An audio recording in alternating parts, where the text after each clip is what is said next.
Hi everybody, I just wanted to say hello everybody. I just wanted to say welcome to me, to Lisa, and to this live event that I'm doing this evening. It's actually a really beautiful evening here. The sun's shining, it's 7 o'clock and we are getting ready to go. So I was going to talk to you today about William Shakespeare.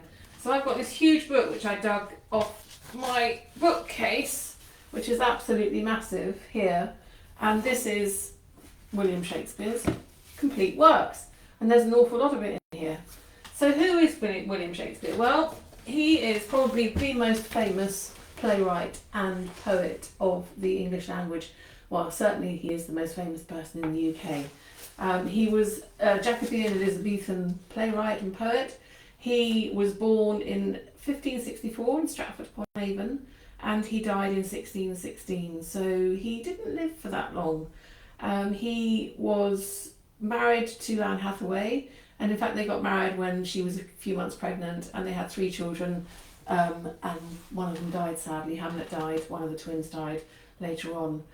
He was very successful in his lifetime. In fact, he made quite a lot of money, so much so that he had the largest house in Stratford-upon-Avon when later on in life. There were these kind of 30 years of his life, which we don't really know very much about. 30 years of the beginning of his life, and then all of a sudden he was in London, and that's when things really started to flourish, really. And he wrote 2 of his works when he was in London in 1593, Venus and Adonis and The Rape of Lucretia, but he hadn't written any plays by then. He started working, and he founded an acting company, and he worked there all of his life. And he was writing plays and poetry and sonnets when he was there, and he did extremely well. And his legacy is very rich. He wrote 154 sonnets. I'm going to read you a few of his sonnets actually, because they're really, really beautiful. So yes, that's basically a little kind of in a nutshell about Shakespeare. So I am going to start by reading you some of my favourite sonnets that he wrote. And this is a lovely little book I got. A few years ago I went to see Shakespeare's sonnets in their entirety. I think it took about 4 or 5 hours for them to be read. And various actors, really brilliant actors from the UK, read them. And it was just fantastic. Members of the Royal Shakespeare Company, visiting actors, people who were, that you would probably recognise from movies and from the theatre. And it was absolutely incredible to sit and just listen to them all in their entirety. I really, really enjoyed it. And my friend who I went with bought me this. She popped it through my letterbox the following day, and I've had it ever since. And it's just lovely. So I'm going to read Sonnet 24 to you from my little book. Some of them are going to be sonnets that you know really well, that I'm sure you'll recognise, and a couple of them are going to be lesser known sonnets. And so this is lesser known, I would say. Mine eye hath played the painter, and hath steeled thy beauty's form in table of my heart. My body is the frame wherein 'tis held, and perspective it is best painter's art. For through the painter must you see his skill, to find where your true image picture lies, which in my bosom's shop is hanging still, that hath his windows glazed with thine eyes. Now see what good turns eyes for eyes have done. Mine eyes have drawn thy shape, and thine for me are windows to my breast, wherethrough the sun delights to peep, to gaze therein on thee. Yet eyes this cunning want to grace their art. They draw but what they see, know not the heart. I think that's a lovely one, actually. I really like that. I don't know whether it's just because it was sort of one about painters, but I quite enjoyed that one. I hope you enjoyed it. I hope you enjoyed that too. So I'm going to now read a much, much more famous one, which is Sonnet 116 from my little book. And it's very well known, so I'm sure you all know it. Excuse me. I'm sure you all know it. Let me not the marriage of true minds admit impediments. Love is not love which alters when it alteration finds, or bends with the remover to remove. Oh no, it is an ever-fixed mark that looks on tempests and is never shaken. It is the star to every wandering bark, whose worth's unknown, although his height be taken. Love's not time's fool, though rosy lips and cheeks within his bending sickle's compass come. Love alters not with his brief hours and weeks, but bears it out even to the edge of doom. If this be error and upon me proved, I never writ, nor no man ever loved. I'm sure that you've heard those from all sorts of weddings and various events that you probably attended in your life, or perhaps somebody has read that to you or given that to you in a little card or a love note. I'm now going to read another sonnet, Sonnet 119, which again is lovely. I didn't really know about it until I revisited the book again. What potions have I drunk of siren tears, distilled from limbics foul as hell within, applying fears to hopes and hopes to fears, still losing when I saw myself to win? What wretched errors hath my heart committed, whilst it hath thought itself so blessed never? How have mine eyes out of their spheres been fitted, in the distraction of this maddening fever? O benefit of ill, now I find true, that better is by evil still made better, and ruined love, when it is built anew, grows fairer than at first, more strong, far greater. So I return rebuke to my content, and gained by ills thrice more than I have spent. I think that's just absolutely gorgeous. I'm going to read it again, actually. I hope you don't mind that. What potions have I drunk of sirens' tears, distilled from limbics foul as hell within, applying fears to hopes and hopes to fears, still losing when I saw myself to win? What wretched errors hath my heart committed, whilst it hath thought itself so blessed never? How have mine eyes out of their spheres been fitted, in the distraction of this madding fever? O benefit of ill, now I find true, that better is by evil still made better, and ruined love, when it is built anew, grows fairer than at first, more strong, far greater. So I return rebuked to my content, and gain by ills thrice more than I have spent.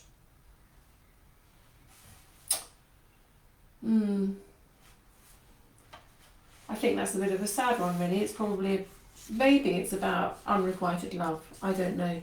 Perhaps somebody in the comments can tell me what they think that one might be about. Hi Conchetta, Pipia, and I've got some lovely comments here. Good evening, Cape Town. It's cold apparently. Well, it has been quite cold here, Charmaine. And Barney, hi from Arizona. Lovely to see you. I love these sonnets, and sometimes it takes a little while to get your head around the words. I know that Shakespeare his language can be difficult for some people, and if you're not familiar with it, it can sometimes be difficult to understand. But my advice to you is try not to overthink it. Just immerse yourself in the sounds of the words. Get that lyricism through the words, those lovely sort of rhyming couplets and the way that the lines just kind of meander. Let your body and your soul and your brain just soak those sounds up. And then you'll feel something, I think, rather than trying to decipher his language, because sometimes it's sort of almost like riddles in a way. And I think if you just let yourself go with the words, you'll come to them in a much, much better way.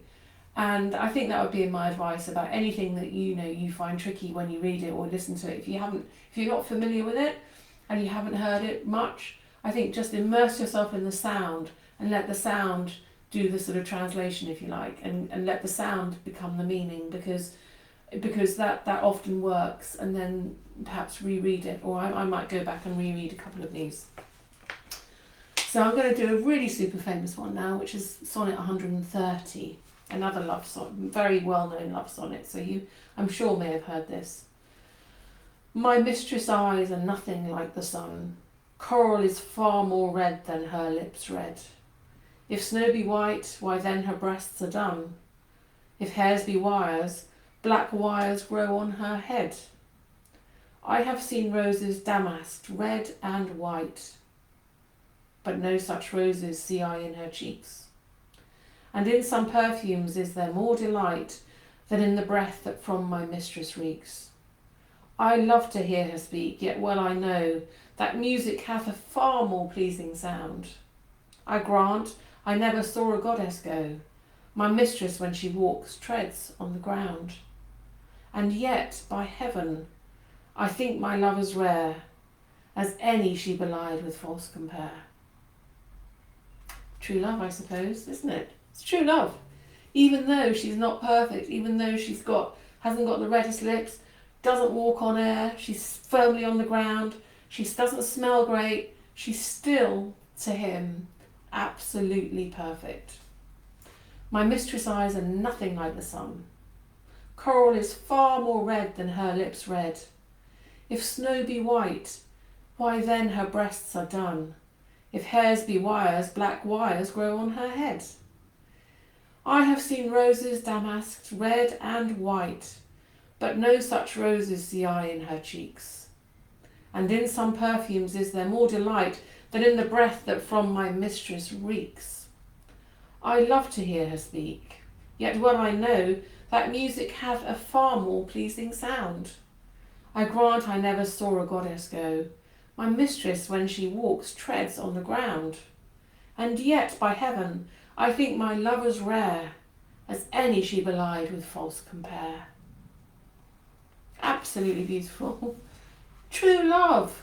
Right, I'm going to just go into this book randomly because I haven't had a chance to read all of them, and I'm just going to take one sonnet here and read sonnet number 78. So oft have I invoked thee for my muse, and found such fair assistance in my verse, as every alien pen hath got my use, and under thee their poesy disperse. Thine eyes that taught the dumb on high to sing, and heavy ignorance aloft to fly, have added feathers to the Leonard's wing, and given grace a double majesty.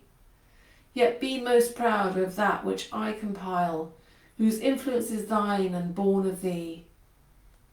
In others' works thou dost but mend the style, and arts with thy sweet graces graced be. But thou art all my art, and dost advance, as high as learning, my rude ignorance. What did you think of that? Hi Barry, lovely to see you. And my pleasure, Susan. I'm just reading some of the comments here in the oh, we've got somebody, Andrea's here from Alaska. Green South Central Alaska. I bet it's gorgeous at the moment. Lovely, lovely to see you. I'm so glad that you joined us. So what do you think of that? How do those sonnets make you feel? Even though they're written in language which is, well, it's more than 500 years old. How does that make you feel? Does that connect you to your own emotions now? Because I think one of the greatest gifts that Shakespeare has is that although his language is very old and very ancient, and obviously history has zoomed ahead, and we've had the Industrial Revolution, we've got the AI revolution, we've had so many changes in the world, obviously since he was around. I think that his work still stands up. I think that he absolutely can hold his own in the place of things, in this world, in literature, and actually is probably kind of way up there compared to a lot of, well, compared to pretty much 99.999% of everybody else. I think he has, and when you read his work or you see his plays, they are actually incredibly modern, and you can relate. He has an uncanny knack of understanding emotions and how people's relationships work, and a brilliant turn of phrase and perfection in putting that into action. So I think it's absolutely fantastic. So I'm going to read one more sonnet, and then I'm going to go into my favourite play, which I did when I was at school, which is Macbeth. Actually, I absolutely love it, and I'm going to read a soliloquy from that, and we'll just discuss that quickly as well. I'm going to do 109. I just opened it randomly at the page, so I hope this is a good one. Hope it's nice and juicy. Oh, never say that I was false of heart, though absence seemed my flame to qualify.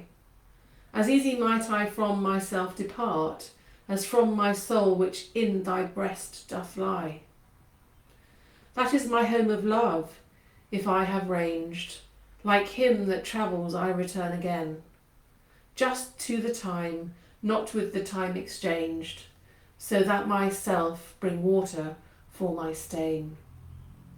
Never believe, though in my nature reigned, all frailties that besiege all kinds of blood, that it could so preposterously be stained, to leave for nothing all thy sum of good. For nothing this wide universe I call, save thou my rose, in it thou art my all.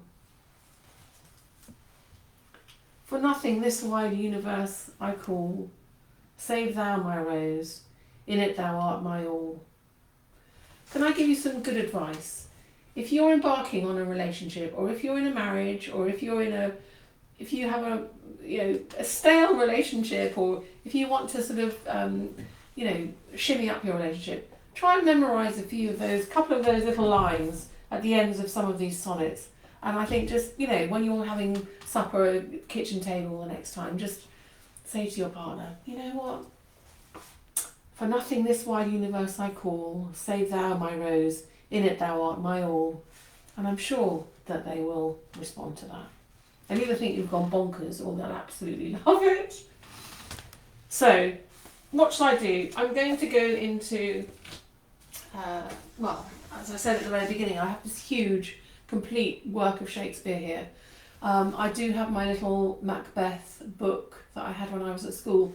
And again, when I brought out The Little Prince last week or the week before, and I had all the notations in there, and I was looking at it, and now I've got no idea where it's gone.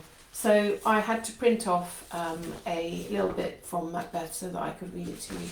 And it's absolutely brilliant. It's one of my favourite soliloquies, and it comes towards the end of the play. It's Act 5, Scene 5, and it's after Lady Macbeth has died.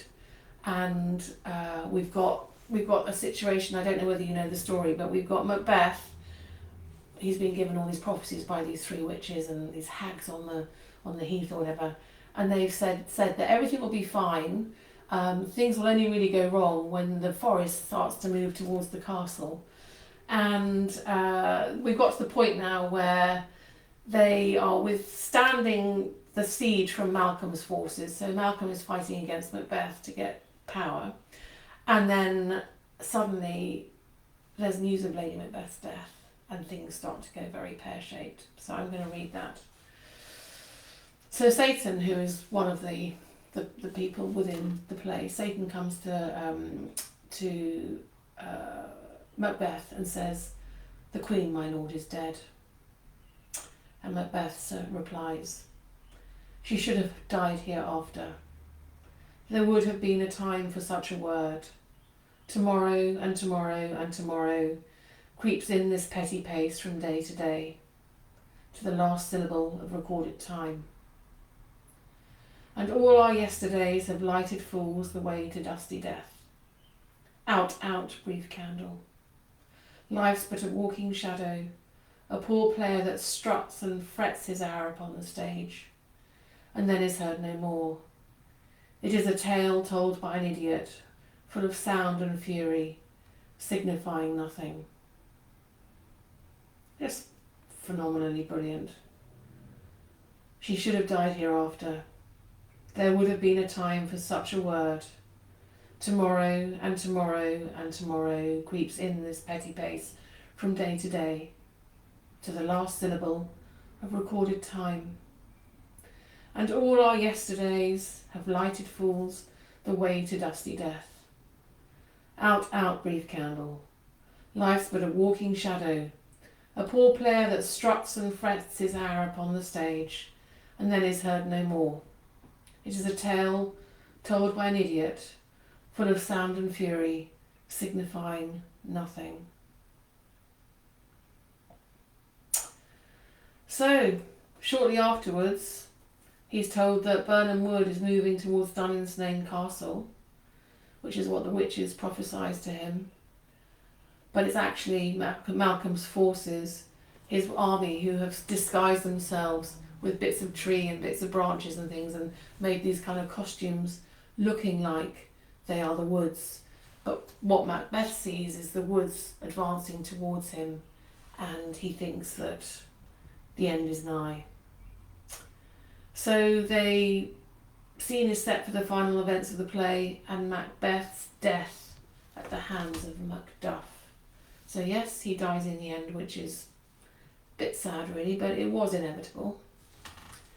So I'm now going to take my big giant book and I'm going to see if I can find something exciting to read from it, which could be interesting. I think we could go for perhaps a little bit of Romeo and Juliet. And let's see what we can find for Romeo and Juliet. It's very extremely tiny weeny writing, so you're going to have to bear with me, I think, and let me see what I can find, because I hadn't planned to read anything from this.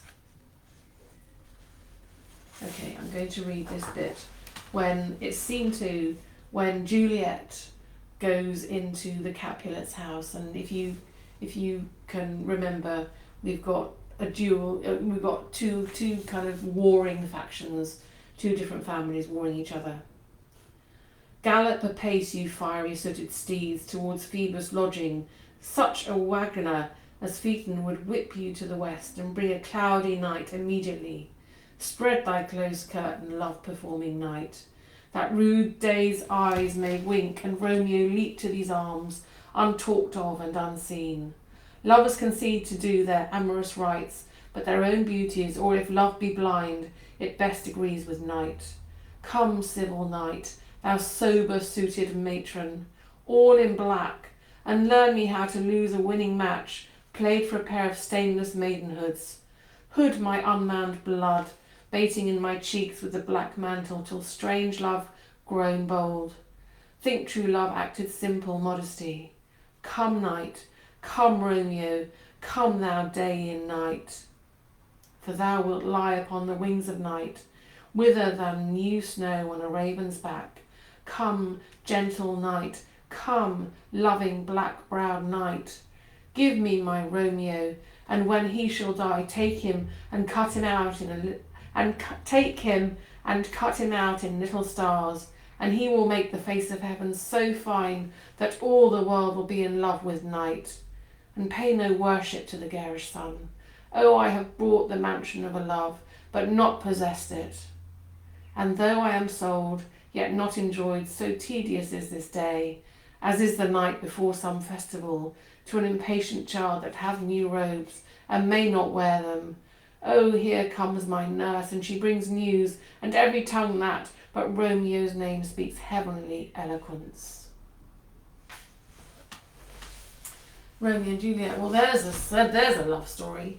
There's a love story that was tragic, I suppose, in its way, and that must have been for the. You imagine the theatres at that time, which were just, women couldn't play women. There were the men that played women's parts, so the men were playing the parts. So they had these lovers, Romeo and Juliet, together, having these intimate scenes and playing this sort of lover parts, and where the man, could have a beard, or he could he'd be wearing a dress, maybe with a little bit of blusher to make him look female, and they would be performing on stage in front of a bawdy, rowdy group of heathens and people who'd gone to the theatre. Remember, these were, there was obviously no cinema. The theatre was in London along the river. It was a place where there'd be an awful lot of rowdy nightlife. Shakespeare was living part of his time in London then, and part of his time out at Stratford. And it took 4 days to travel from Stratford-upon-Avon to London, and it's not that far. So you can imagine he had his wife and family in Stratford-upon-Avon, and he was going to London to perform in the plays and to be with the actors group. So he was just, he was a very popular, very successful, very busy man at the time. And their plays were seen and shown far and wide. So if any of you, I don't know if any of you have seen the film Shakespeare in Love, but you can imagine, so that's the theatre. And it was fantastic. They would perform these plays, and sometimes they'd do 2 different plays in a week. And they would be packed to full houses, and I don't think they toured outside of London. I think that was mostly where they actually did do the plays. So I think we've got a little bit more time. Let me just have a look in the messages here and see if there's anything that anybody would like to read for me. If you would like to read something, do let me know. Oh, you'd like me to read The Lady of Shalott, Shana? Well, I can do that for you, but that's Tennyson. That's not Shakespeare. So I could read some of those lovely poems, which would be great. In my book, actually, I've got a quote from Tennyson from with the painting The Lady of Shalott by William Waterhouse, which I actually might do a little video of because I took some film of it when I was at the Tate Britain has got it there, the painting that's absolutely gorgeous. And when you read the poem with the painting, it's incredibly moving actually. So maybe I'll do a little video of that. So Shana, do not give up. I will do that for you. So yes, I will definitely do that. And I will read another, I think I will read another sonnet for you tonight. I'm just going to do a random choice here. So here we go. This might relate to me. I don't know. I've just seen my tongue-tied muse. So that could be me. So sonnet 85. My tongue-tied muse in manners holds her still, while comments of your praise richly compiled reserve your character with golden quill, and precious phrase by all the muses filed. I think good thoughts whilst other write good words, and like unlettered clerk still cry amen. To every hymn that able spirit affords, in polished form of well-refined pen. Hearing ye praised, I say, 'tis so, 'tis true, and to the most of praise add something more. But that is in my thought, whose love to you, though words come hindmost, holds his rank before. Then others for the breath of words respect, me for my dumb thoughts speaking in effect. There we go. So, does anybody have any questions that they would like to ask me? I will look in the comments if you do, and I will answer any questions that anybody has. It can relate to Shakespeare or any of the other authors that you like or that you've heard me read actually. I've been doing quite a few recently, and I've actually been really enjoying it. So, and I've also been sharing, as you probably know, quite a little bit more about myself as well. So you're probably getting quite a good picture as to where I am and what I'm doing at the moment. I can remember actually going back to the Macbeth. I absolutely loved it, and I was very fortunate to have at the end of my schooling an amazing inspirational English teacher. And I think that, hats off to teachers, because she was phenomenal. I've had a couple of very bad English teachers, but this one towards the end when we were doing our exams was absolutely amazing in the last couple of years. And I think every single person apart from one in my year group got an A for English literature, and similar I think for English language. And it's because she used to bring everything to life in the classroom. We would go round and read parts of the play, and we would each take a part. She would give us a part. I'm sure that this is very common in the classroom, and we would all become our characters for that hour in class. And I can remember she used to tell us funny stories, and we did Chaucer as well, so we did the Pilgrim's Tale, which was hilarious, because when you're at an all-girls school and you're talking about the Wife of Bath and all the various other tricks that people get up to in the Pilgrim's Tales, it's just quite bawdy and quite hilarious and quite naughty. And she would give us all characters from that as well, and it was really funny. She'd sort of, she'd say, "Oh, you're the miller because you've got, a face like a nut or something," or whatever it was, and we all used to really enjoy that. And so I think this particular teacher brought Shakespeare to life for me, and I was very fortunate that my father was obsessed with the theatre, and he would take me to every single performance that was on that was any good. And I would go and see sort of Sir John Gielgud and Laurence Olivier and things when they were all in the Royal Shakespeare Company or at the National Theatre here in London. So from a very, very young age, I think the first play he took me to was Midsummer Night's Dream, and I just found it absolutely magical. I hope that all of you have had similar experiences, or some of you have. Please do let me know. I think it's really fascinating, and I think it's really, really, really brilliant to actually share these here. Bunny's just saying to me she didn't realise that I'd written a book. Bunny, I have. It's actually An Apothecary of Art to Soothe Your Soul, and it's available online. You can get it from any good bookshop. It's available all around the world, and you can get it on Amazon or Barnes and Noble or Waterstones or anywhere, depending on where you live. So you can either go on my website, or there's a link at the top of my bio, or you can just have a look for it online. The name is actually on the banner at the top of my page, so it's quite easy to find. You might enjoy it because it's got little quotes and some beautiful art in it, so it's very much like my page. It's really lovely. So anyway, I think it's time to go now. It's time to leave you all, and to love you and leave you. And I hope that you've enjoyed a little kind of interlude into Shakespeare and the ancient craft of the English language as it was back in the 16th century, 16th and 17th centuries.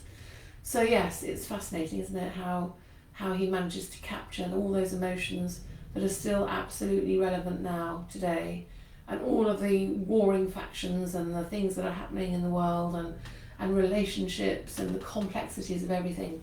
It's absolutely amazing that he can do that. So anyway, I hope that you've enjoyed this, and I'm going to love you and leave you, and I look forward to seeing you back here again soon.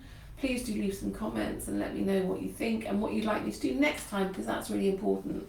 You know, it's very important that I do something that you would like to hear. So please do let me know. Lots and lots of love, and I hope you have a fabulous evening and enjoy the rest of your day, wherever you are in the world. Thank you very much for joining me. Bye bye.